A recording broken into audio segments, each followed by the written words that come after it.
Hi students, welcome to RC Reddy IAS study circle. ఈరోజు మనం April current affairs discuss చేద్దాము. స్పెసిఫికల్గా environment and ecology current affairs discuss చేద్దాము from RC Reddy current affairs magazine.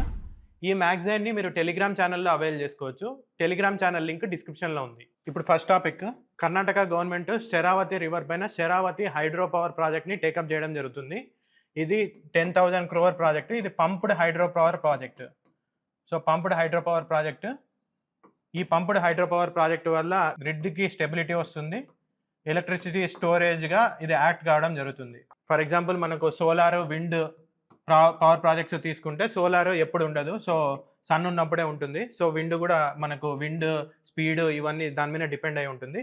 So ఈ టైంలో grid stability increase చేయడానికి మనం పంప్డ్ హైడ్రో పవర్ ప్రాజెక్ట్స్ని తీసుకుంటాము.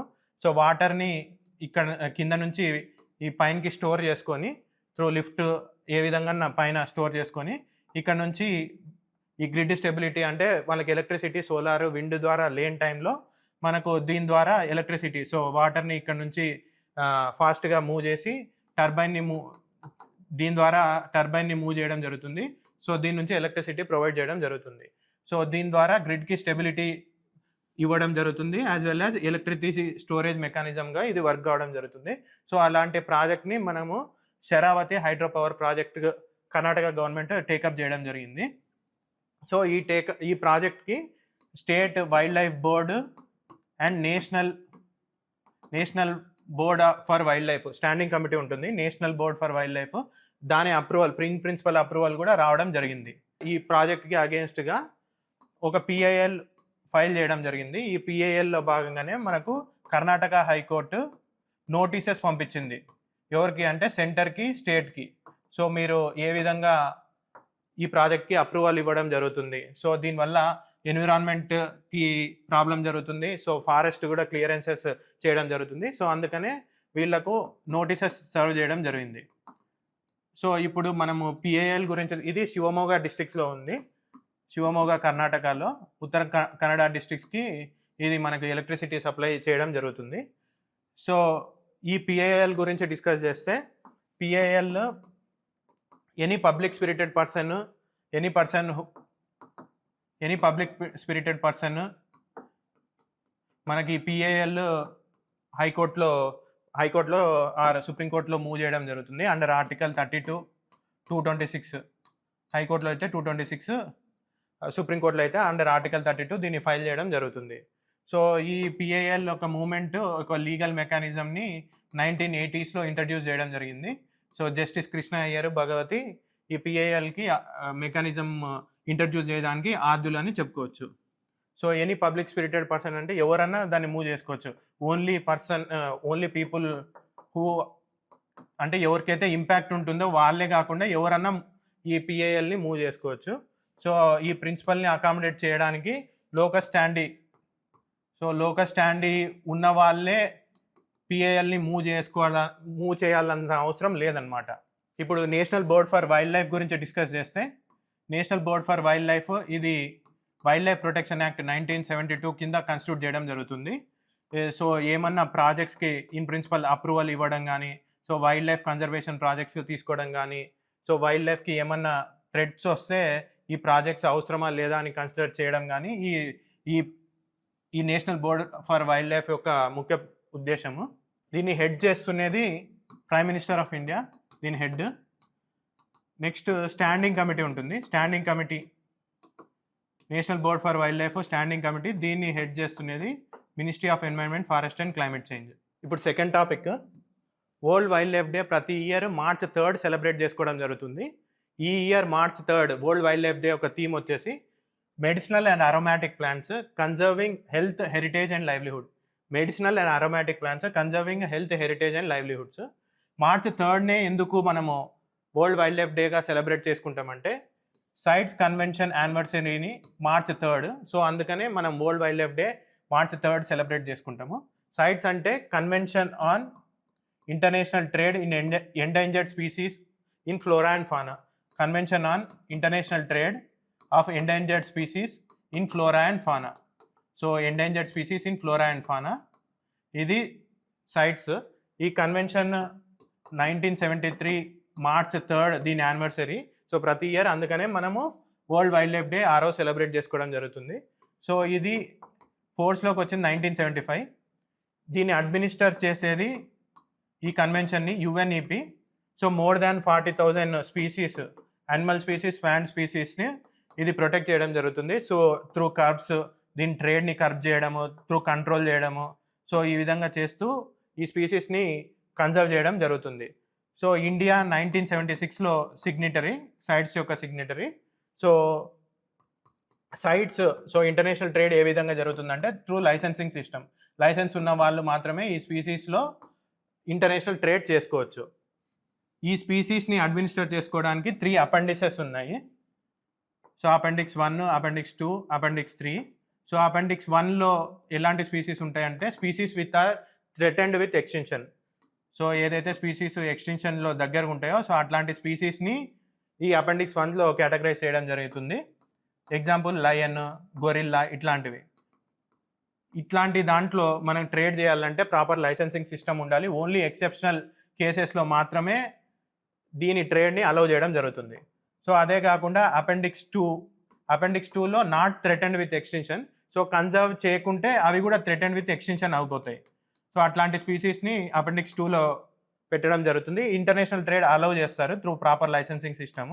ఎగ్జాంపుల్ హిప్పోపొటమస్ ఇట్లాంటివి. అపెండిక్స్ 3లో ఏదన్నా స్పీసీస్ ఒక కంట్రీ ప్రొటెక్ట్ చేస్తుంటే ఆ కంట్రీ యుఎన్ఈపిని అడిగి సో వేరే కంట్రీస్ కూడా ఈ స్పీసీస్ని ప్రొటెక్ట్ చేయాలి అంటే అట్లాంటి స్పీసీస్ని అపెండిక్స్ 3లో కేటగరైజ్ చేయడం జరుగుతుంది. ఫర్ ఎగ్జాంపుల్ బెంగాల్ ఫాక్స్ ఇట్లాంటి స్పీసీస్ని. అదే కాకుండా సైట్స్ కన్వెన్షన్లో కొన్ని స్పీసీస్ ఏవైతే ఎక్స్టెన్షన్కి దగ్గరగా ఉంటాయో అట్లాంటి స్పీసీస్ని యాడ్ చేయొచ్చు, కొన్ని స్పీసీస్ని రిమూవ్ చేయడం కూడా జరుగుతుంది. ఏదైతే స్పీసీస్ రికవర్ అయి ఉంటాయో through protected mechanisms, national parks, లేకపోతే ఇట్లాంటి కన్జర్వేషన్ ప్రాజెక్ట్ టైగర్ ఇట్లాంటి మెజర్స్ తీసుకొని ఏదైనా స్పీసీస్ కన్జర్వ్ అయింటే అట్లాంటి స్పీసీస్ని రిమూవ్ చేయడం కూడా జరుగుతుంది త్రూ సైట్స్ కన్వెన్షన్. ఇప్పుడు third topic, India national report submit చేయడం జరిగింది. 7th national report to convention on biodiversity. So convention on biodiversity కింద మనము ఏ విధంగా బయోడైవర్సిటీ కన్జర్వ్ చేస్తున్నామని చెప్పేసి నేషనల్ రిపోర్ట్స్ సబ్మిట్ చేయాల్సి ఉంటుంది. సో ఆ 7th national report India submit చేయడం జరిగింది. యాక్చువల్గా ఏంటంటే 2022లో మాంట్రియల్ కెనడాలో కుమ్మింగ్ మాంట్రియల్ బయోడైవర్సిటీ ఫ్రేమ్వర్క్ని అడాప్ట్ చేసుకోవడం జరిగింది. దీంట్లో భాగంగా మనకు 4 గోల్స్, 23 టార్గెట్స్ పెట్టడం జరిగింది. మేజర్గా ఏంటంటే reverse and halt biodiversity loss by 2030. సో reverse and halt biodiversity loss by 2030. So దీంట్లో భాగంగా ఫుల్ నేషనల్ ప్రోగ్రెస్ ఏ విధంగా చేసినామనేది ఇండియా తన అసెస్మెంట్ రిపోర్ట్ సబ్మిట్ చేయడం జరిగింది to convention on biodiversity. So ఈ కన్వెన్షన్ ఆన్ బయోడైవర్సిటీ గురించి తెలుసుకోవాలంటే దీని మెయిన్ టార్గెట్స్ వచ్చేసి కన్జర్వేషన్ ఆఫ్ బయోడైవర్సిటీని కన్జర్వ్ చేయడము, next sustainable use of biodiversity, next fair and equitable sharing of genetic resources. So ఏదైతే జెనెటిక్ రిసోర్సెస్ యూజ్ చేస్తున్నామో దాని కమర్షియల్ పర్పస్ కోసము అక్కడ ఉన్న ట్రెడిషనల్ ఫారెస్ట్ డ్వెల్లర్స్ కానీ ట్రెడిషనల్ విలేజర్స్కి కానీ దీని బెనిఫిట్స్ ఇవ్వాలి. అది fair and equitable sharing of benefits arising out of genetic resources. So ఒకటి కన్జర్వ్ చేయాలి, ఒకటి సస్టైనబుల్గా యూజ్ చేయాలి, ఇంకోటి బెనిఫిట్స్ని లోకల్ ఏరియాస్లో ఆ ట్రెడిషనల్గా ఎవరైతే దాన్ని కన్జర్వ్ చేస్తున్నారో వాళ్ళతో పాటు షేర్ చేసుకోవాలి. దీన్ని ఇంప్లిమెంట్ చేసుకోవడానికి టూ ప్రోటోకాల్స్ అనేవి వచ్చినాయి అన్నమాట. 3 ఉన్నాయి యాక్చువల్గా. 2 ఇంపార్టెంట్ ప్రోటోకాల్స్ ఏంటంటే Nagoya protocol, Cartagena protocol. Cartagena protocol దేని గురించి డీల్ చేస్తుందంటే బయోసేఫ్టీ అంటే సో ఇప్పుడు ఏదైనా జెనెటికలీ మాడిఫైడ్ ఆర్గానిజమ్స్ కానీ జెనెటిక్ మాడిఫైడ్ రిసోర్సెస్ కానీ దాన్నే లివింగ్ మాడిఫైడ్ ఆర్గానిజమ్స్ అంటారు. దాన్ని ఏ విధంగా హ్యాండిల్ చేయాలి, ఒకవేళ దాన్ని ట్రాన్స్ఫర్ చేస్తుంటే ఏ విధంగా ట్రాన్స్ఫర్ చేయాలి అనేది ఈ కాటజినా ప్రోటోకాల్ డీల్ చేస్తుంది. ఈ నగోయా ప్రోటోకాల్ ఉంది కదా, ఈ నగోయా ప్రోటోకాల్ దేని గురించి డీల్ చేస్తుందంటే ఈ ఫేర్ అండ్ ఈక్విటబుల్ షేరింగ్ గురించి డీల్ చేస్తుంది. సో లోకల్గా రిసోర్సెస్ ఎవరి దగ్గర నుంచి తీసుకుంటారో దాన్ని కమర్షియల్గా యూజ్ చేస్తే ఈ ట్రెడిషనల్గా ఉండే వాళ్ళకు కూడా దాని యొక్క బెనిఫిట్స్ షేర్ చేయాలి, కమర్షియల్ బెనిఫిట్స్ షేర్ చేయాలి అని చెప్పేసి ఈ నగోయా ప్రోటోకాల్ డీల్ చేస్తుంది. సో దీని తర్వాత మనకి ఏమొచ్చిందంటే కుమ్మింగ్ Montreal biodiversity framework. కుమ్మింగ్ Montreal biodiversity framework ఇది మాంట్రియల్లో COP15 అనేది జరిగింది. సో UNFCCకి ఏ విధంగా కాన్ఫరెన్స్ ఆఫ్ పార్టీస్ ఉంటాయో ఈ బయోడైవర్సిటీ దీనికి కూడా కాన్ఫరెన్స్ ఆఫ్ పార్టీస్ ఉంటాయి. ఈ conference of parties 15th meeting మాంట్రియల్లో జరిగింది. ఈ మాంట్రియల్లో జరిగినప్పుడు ఏ విధంగా కన్జర్వ్ చేయాలి అంటే 4 గోల్స్ పెట్టుకున్నారు. 4 గోల్స్ 2050 వరకు అచీవ్ చేయాలి, 23 టార్గెట్స్ 2030 వరకు అచీవ్ చేయాలి అని చెప్పేసి ఈ మాంట్రియల్లో డిస్కస్ చేయడం జరిగింది. సో దాని అసెస్మెంట్ రిపోర్టే ఇప్పుడు ఇండియా సబ్మిట్ చేయడం జరిగింది. సో ఈ కుమ్మింగ్ మాంట్రియల్ బయోడైవర్సిటీ ఫ్రేమ్వర్క్ అంటే ముందు ఐచి బయోడైవర్సిటీ టార్గెట్స్ అనేటి ఉండేది. దాన్ని రీప్లేస్ చేస్తూనే ఈ కుమ్మింగ్ మాంట్రియల్ బయోడైవర్సిటీ ఫ్రేమ్వర్క్ తేవడం జరిగింది. సో ఈ కన్వెన్షన్ ఆన్ బయోడైవర్సిటీ మనకు రియో అర్త్ సమిట్లో భాగంగా డిస్కస్ చేయడం జరిగింది. ఇది 1993లో ఫోర్స్లోకి వచ్చింది. ఈ రియో అర్త్ సమిట్ 1992లో జరిగింది. 1993లో ఇది ఫోర్స్లోకి వచ్చింది ఈ కన్వెన్షన్. ఇది లీగలీ బైండింగ్ కన్వెన్షన్. ఇప్పుడు 4th topic convention on conservation of migratory species of wild యానిమల్స్లో భాగంగా CMS కన్వెన్షన్ అంటారు, కన్జర్వేషన్ ఆఫ్ మైగ్రేటరీ స్పీసీస్. దీంట్లో భాగంగా తజకిస్తాన్ అండ్ ఉజ్బెకిస్తాన్ స్ట్రిప్డ్ హైనాని అపెండిక్స్ 1, 2లో కేటగరైజ్ చేయమని చెప్పి ప్రపోజ్ చేయడం జరిగింది. అపెండిక్స్ 1, 2లో స్ట్రిప్డ్ హైనాని. సో ఈ convention on migratory species of wild animals దేని గురించి డిస్కస్ చేస్తుందంటే మైగ్రేటరీ స్పీసీస్, అది టెరెస్ట్రియల్ మైగ్రేటరీ స్పీసీస్ అని అయిండొచ్చు, అక్వాటిక్ మైగ్రేటరీ స్పీసీస్ అని అయిండొచ్చు, లేకపోతే మనకు ఏవియన్ మైగ్రేటరీ స్పీసీస్ అని అయిండొచ్చు. ఇట్లాంటి మైగ్రేటరీ స్పీసీస్ అక్రాస్ రేంజెస్, అంటే ఒక కంట్రీలోనే కాదు అక్రాస్ దాని రేంజ్ ఉన్న కంట్రీస్లో మొత్తం ప్రొటెక్షన్ ఇవ్వడం జరుగుతుంది. సో ఈ CMS కన్వెన్షన్ సేమ్ మనము కాపు UNFCCకి చూస్తాం, కాన్ఫరెన్స్ ఆఫ్ పార్టీస్ UNFCCకి, ఇంతకుముందు కన్వెన్షన్ ఆన్ బయోడైవర్సిటీకి చూసాము conference of parties. So same అట్లనే కాన్ఫరెన్స్ ఆఫ్ పార్టీస్ CMS కన్వెన్షన్కి కూడా జరగడం జరిగింది. ఇది 15th కాన్ఫరెన్స్ ఆఫ్ కాప్. ఇది ఎక్కడ జరిగిందంటే బ్రెజిల్, క్యాంపో గ్రాండే బ్రెజిల్లో జరగడం జరిగింది. దీంట్లో భాగంగానే తజకిస్తాన్, ఉజ్బెకిస్తాన్ స్ట్రిప్డ్ హైనాని అపెండిక్స్ 1 and 2లో కేటగరైజ్ చేయమని ప్రపోజ్ చేయడం జరిగింది. సో ఈ CMS కన్వెన్షన్లో 2 అపెండిక్సెస్ ఉంటాయి, అదే సైడ్స్ దాంట్లో 3 అపెండిక్సెస్ ఉంటాయి, దీంట్లో 2 ఉంటాయి. ఫస్ట్ అపెండిక్స్ దేని గురించి డీల్ చేస్తుందంటే ఏదైనా migratory species threatened with extension ఉంటే అట్లాంటి స్పీసీస్ గురించి ఈ అపెండిక్స్ డీల్ చేస్తుంది. అపెండిక్స్ 2 దేని గురించి డీల్ చేస్తుందంటే ఏదైనా మైగ్రేటరీ స్పీసీస్ అన్ఫేవరబుల్ కండిషన్స్ ఉంటే, సో దాని మనుగడకు అన్ఫేవరబుల్ కండిషన్స్ ఉంటే అట్లాంటి స్పీసీస్ని అపెండిక్స్ 2లో భాగంగా కేటగరైజ్ చేయడం జరిగింది.